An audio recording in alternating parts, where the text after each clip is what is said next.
Suutii waan hedduu nama gaddisiisu biyyoota Arabaa kana keessa namni Oromoo qofti gara miliyoona olii jira. Ka Itoophiyaa kaa waggaa walitti dabalamu probably miliyoona 2-3 ta'uu danda'a. Ka mana hidhaa keessa cinqamu qofa osoo hin ta'in kammaan dalaguu sadarkaa gabrummaarra jira bakka hedduutti. Kana kan mudate waa lamarraayi. Tokkoffaa ijoolleen tuni hoggaa gara biyyoota sanii ergaman leenjii gahaa hin kennamuuf. Afaan Arabaa barachuu na qaban ture. Dandeettii skills ogummaa qabaachuu qaban turan. Ijoolleen tun osoo leenjiin osoo hin qophaa'in kana dallaalli karaa adda addaatiin erguu hin baanu. Kan ministeerummaan ergaa jiru ijoollee tana mirga isaanii osoo hin barsiisin dandeettii osoo hin uuminiif afaan osoo hin barsiisin waan erganiif biyya sanitti sadarkaa gabraatti jiran. Lammiilee biyyoota adda addaatiin biyyoota Arabaa kana keessa dalagan. Isaan keessaa kaffaltii gadaanaa kan argatu miidhaan hamaan kan raga'u lammiilee Itoophiyaati jechuudha. Tokko erguu irratti wanni jiru jijjiiramuu danda'uu qaba. Deengaddaas bika tokkotti haasa'aatiin ture. Nuti humna namaa ekspoort godhuun dirqama nuuf. Garuu humni namaa nuti ekspoort goonu sun ka kwaalitii takkaahuu qulqulliin isaa cimaa ta'e dandeettii afaanii kan qabu dandeettii ogummaa kan qabu ta'uu danda'uudha qaba jechuudha. Gaafa akkas ta'e achitti mirgi isaanii kabajamaaf kaffaltiin kafalamuuf illee wayyata. Rakkoon lammataa hojii gara ministeera hajaa alaatii fi embaasiitiin laafachuudhaati. Warri biyyoota Arabaa jiraatan ni beeytanii sadarkaa olaanaatti warri kafalamu warra Filiippiinsi fi Indooneeziyaadhaati. Jarri kun embaasiiwwan isaanii Suudiis ta'ee Kuweetis bakka biraa jiran hojiin isaanii nambar 1 mirga hojjettoota kanaa kabachiisudha. Jarana wanni mootummaan mirga hojjettoota kanaa kabachiisuu qabuuf doolaara isaantu fida. Amma doolaara biyya alaatii galu jaan kana kasin ergitan xiqqa ka Ameerikaa irraa ergamus xiqqa dachaan hedduun ka biyya Arabaatii dhufu kana beeytanii doolaarri guddaan Itoophiyaa dhufu ka bunaatis ka caalu ka gargaarsa faranjiitis ka caalu ka isin ergitanis ka caalu dachaa hedduudhaan maallaqa ijoolleen tuni biyyoota Arabaa keessatti dha jechuudha. Mootummaan kuni ka lubbuun keessa jirtuun maallaqa ijoolleen tun gara biyyaa maatii isiitiif ergituun. Mootummaan irraa fayyadamaa jira ijoollee sanarraa. Mirga ijoollee sanaa kabachiisee maallaqni isaan argatan galiin isaan argatan akka wayyaa'u gochuun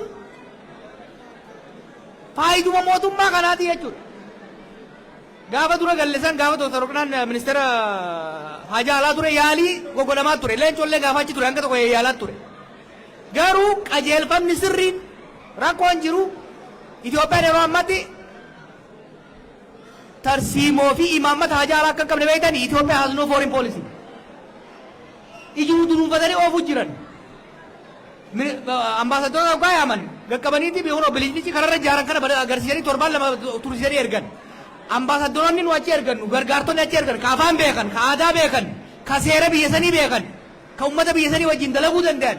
Hojiin ambaasadara Suudii jiru takkaa'u Kuweet jiru takkaa'u Beeruut jiru bakka adda addaa jiru nambar 1 ka ta'uu qabu mirga ijoollee kanaati jechuudha. Sani asitti yoo anis isinis hamma dandeenyetti dhageettii qabnuun kara qabnuun waan dandeenyu lubbuu ijoollee kanaa baraaruu fi warra kaanis gargaaruudhaaf waan dandeenyu ni goona. Gurbaan nagaa fatte sun gara offlaayiniitiin naquun namitti odeeffannoo ol jijjiirree waan ajjatamuu qabu waliin mari'annaa jechuudha. Gaafiin biraa ilaalcha Itoophiyummaa fi ilaalcha Oromoo. Dhiiroo ani irratti mul'isitti illee kijibu. Itoophiyaa fi Oromoo waliif haallaa turanii amma araaramuun dirqama. Wali araarsuu qabna. Itoophiyaan ta Oromummaas, Amaarummaas, Tigrummaas, Somaalummaas, Walaayitummaas keessa calaqqisiiftu akka taatu godhuun dirqama. Adda adda deemuun nama tokkoof illee hin fayyadu. Adda deemuun illee hin dandeenyu wali araarsuun dirqama. Kana fudhadhaa yoo hadhaa ishuu kanarra buusaa dirqama kun. Is a must. Wanni akkasitti hin danda'amu kun. An waan isinii ta'uun isinitti waan isin gammachiisu miti. Ani entertainer yookiin bashannansiisaa keessanii miti an hoogganaa keessanii. Hoogganaan waan ummataa ta'uu dubbata. Waan ummataa ta'uu dalaga malee waan ummata harka dhooyisiisu takkaa'uu ziis goosiisu san hin barbaadu. Wanni Oromoodhaa ta'u ummata keenyaa ta'u waan ammarra keenya qabachuu miidhaan maqaa Itoophiyaatiin nurrattis maaliin jechuun jira jituu kana.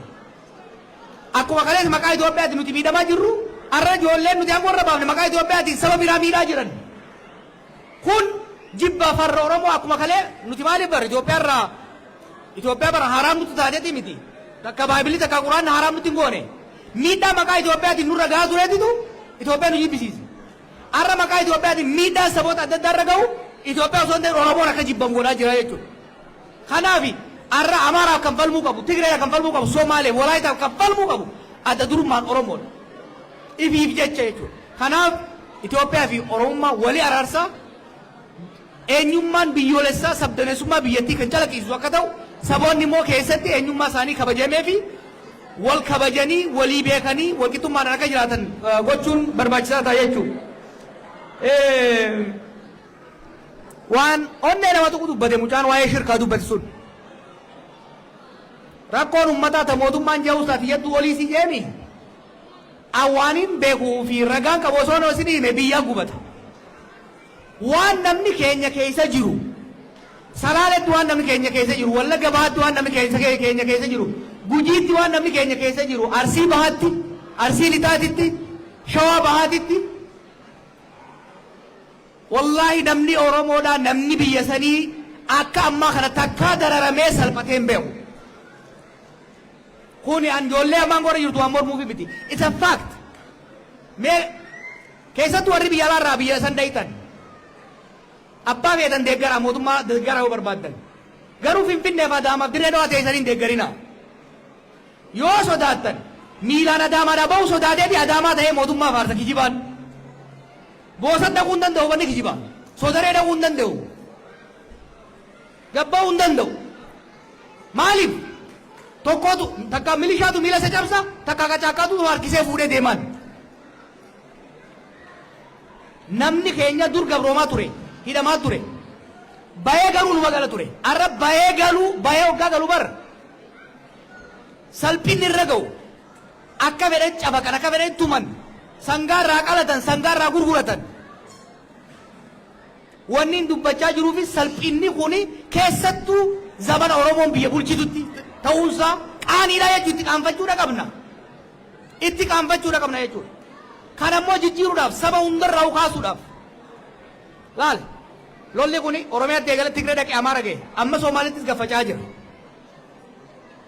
kanaaf salphina sababa lolaatii fi laal lolli kuni Oromiyaatti eegale Tigree dhaqee Amaara ga'e amma Somaalittis gaffachaa jira